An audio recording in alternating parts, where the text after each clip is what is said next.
Hastings, your Healthy Minds Ambassador. Spring has now sprung. That's right, it is a new season. And I hope that your spring week has gotten off to a great start. So that brings me to our topic today is sad in the spring. Who wants to be sad in the springtime? You have the birds singing, the trees are blossoming. It's just a nice breezy day. So nobody wants to be sad, right?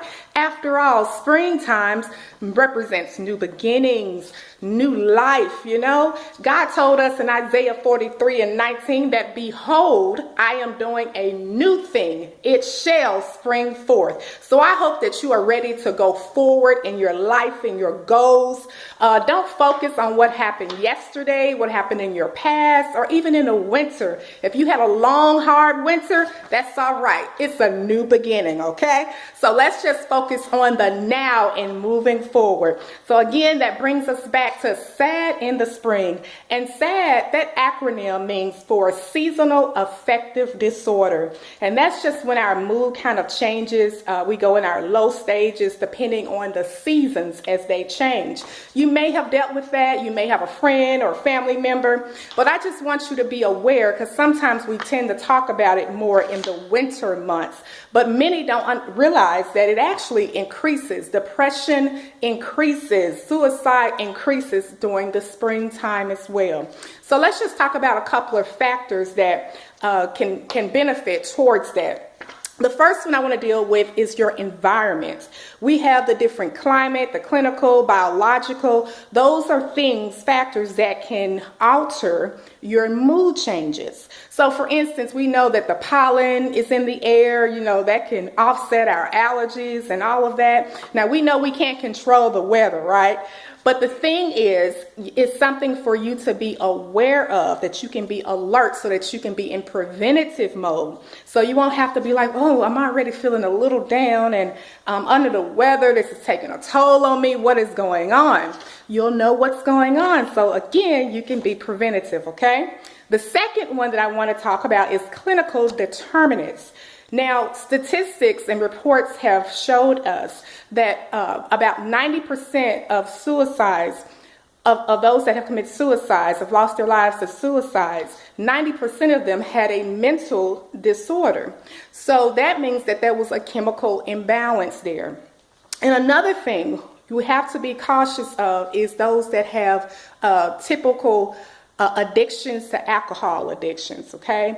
We know sometimes if we having a bad day, you know, if you might do social drinking, you know, all I can drink is wine. I can't take anything stronger than wine, all right? But you have to be cautious rather, that if you are going into a stage of depression, you don't want to make it worse by having a dual diagnosis. So if you're already feeling depressed and you pick up a bottle of alcohol, that is not going to help you feel any better. You may think it feels better in the moment, but you will wake up feeling a lot worse and your situation will be even worse, okay? So make sure that you be aware of the chemical determinants. The next one is the demographics. Now, one thing in the springtime, it does affect when you're dealing with depression and things like that. It, of course, affects both genders. But there is an increase in our youth, our young people, especially from March until June, so the early summer months. We have more suicides among our young people. That's probably that is a benefiting cause to why suicide is the fourth leading cause of death nationally among those ages 15 to 24.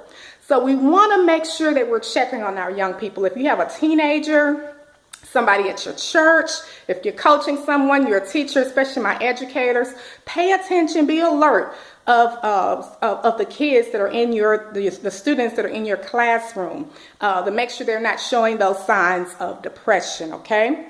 Now, the last one that I want to talk about is methods.